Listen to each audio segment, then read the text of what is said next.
C প্রোগ্রামিংয়ের Bangla video টিউটোরিয়ালে সবাইকে স্বাগতম। আমি মোহাম্মদ শরীফ চৌধুরী। আজকের পর্বে আমি অ্যারে ট্রাভার্সিং নিয়ে আলোচনা করব। ট্রাভার্সিং জিনিসটা মূলত হচ্ছে যে সকল উপাদান একবার করে পরিবহন করা, যেটাকে বলা হয়। অর্থাৎ একটা অ্যারে যতগুলো উপাদান আছে আমি সবগুলো উপাদানেই একবার করে যাব এবং শুধুমাত্র একবারই যাব, এইভাবে সবগুলো উপাদান যেতে পারবো, এরকম একটা পদ্ধতি।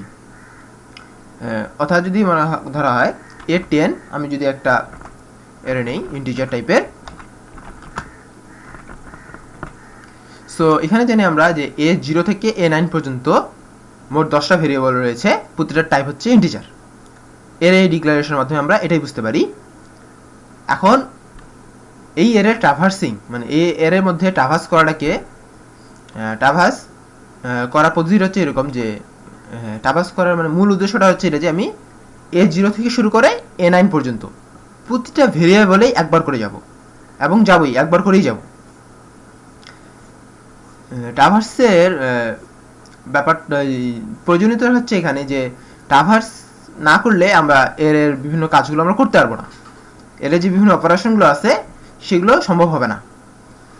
সো মানে যদি আমি কোনো উপাদানে যেতে না পারি, সো সেক্ষেত্রে সেই উপাদান নিয়ে আমি কীভাবে কাজ করব, এটা হচ্ছে মূল কথা।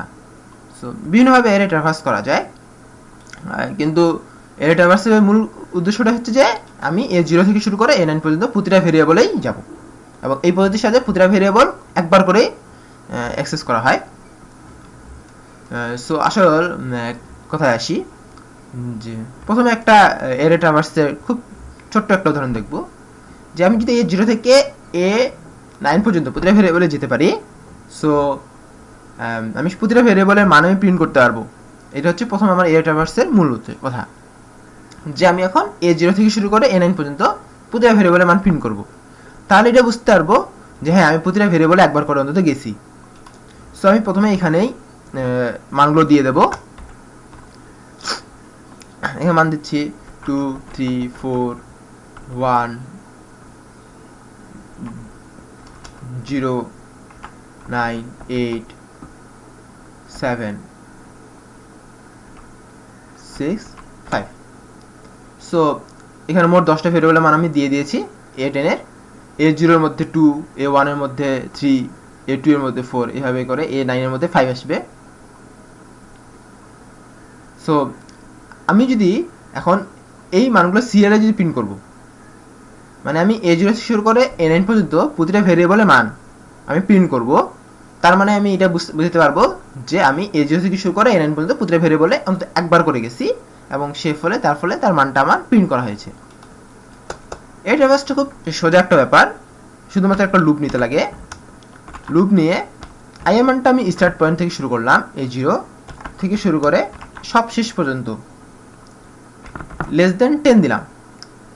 যদি এর সাইজ 10 হয় তাহলে 0 থেকে শুরু করে <10 পর্যন্ত প্রিন্ট করতে হবে, কারণ হচ্ছে যে 10 নামে কিন্তু A10 নামে কোনো ভেরিয়েবল নেই। এটা আমি গত পর্বেই বলে দিয়েছি যে A0 থেকে শুরু করে A9 পর্যন্ত ভেরিয়েবল রয়েছে, বাট A10 পর্যন্ত কিন্তু কোনো ভেরিয়েবল নেই।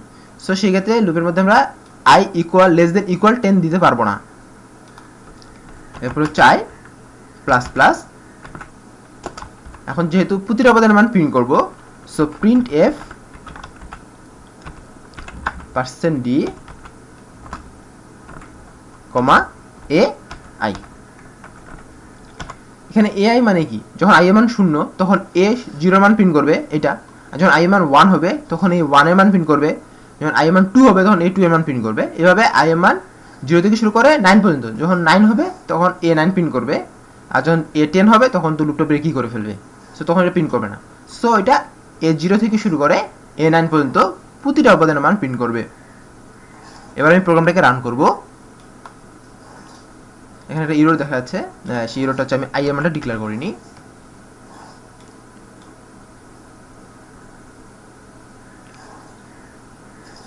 এখানে যে সবগুলো মানই কিন্তু প্রিন্ট করে দেখাচ্ছে 2, 3, 4, 1, 0 সিরিয়ালি। এরে ট্রাভার্স বলতে শুধুমাত্র আমি যে প্রথম থেকে শেষ পর্যন্তই প্রিন্ট করতে পারবো তা না, আমি ইচ্ছা করলে শেষ থেকে শুরু পর্যন্ত প্রিন্ট করতে পারবো। এই কাজটাও আমি করতে পারবো। সেজন্য কি করতে হবে, সবার শেষের উপাদানটা কি, A9। i এর মান 9 থেকে শুরু করতে হবে এবং i এর মান যতক্ষণ পর্যন্ত i এর মান যখন 0 অথবা 0 থেকে বড়, যতক্ষণ পর্যন্ত 0 বড় থাকবে ততক্ষণ পর্যন্ত কাজ করবে এবং 9 থেকে 0 তে আসতে গেলে আমাদের কি করতে হয়, ইনক্রিমেন্ট করতে হয়। সেটা ইনক্রিমেন্ট করলেই এবার দেখাবে যে পিছন থেকে শেষ থেকে সম্পূর্ণগুলো প্রিন্ট করে ফেলেছে। এটা হচ্ছে যে এবার সামনের দিক থেকে প্রথমবার ট্রাভার্স করেছিলাম, এবার আমরা পিছন দিক থেকে ট্রাভার্স করলাম, যেটা সুবিধা হবে সেটাই। আবার এর মাঝখানে নির্দিষ্ট যে কোনো উপাদান নিয়ে আমরা ট্রাভার্স করতে পারি, যে আমরা চেক করে দেখতে পারি যে মাঝখানে কোনো উপাদান যদি যে A5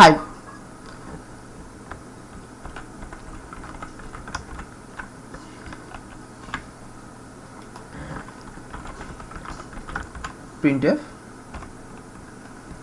%d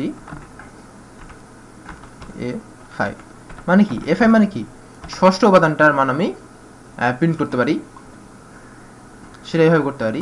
ষষ্ঠ উপাদান কি, 1 2 3 4 5 6 ষষ্ঠ উপাদান হচ্ছে 9, সো 9 প্রিন্ট করেছে। A5 মানে ষষ্ঠ উপাদান, এই কারণে কি A0 থেকে শুরু হচ্ছে, A0 A1 A2 A3 A4 A5, এটা হচ্ছে কি A ষষ্ঠতম উপাদান। সো ট্রাভার্সের মূল কথাগুলো মূলত এটাই।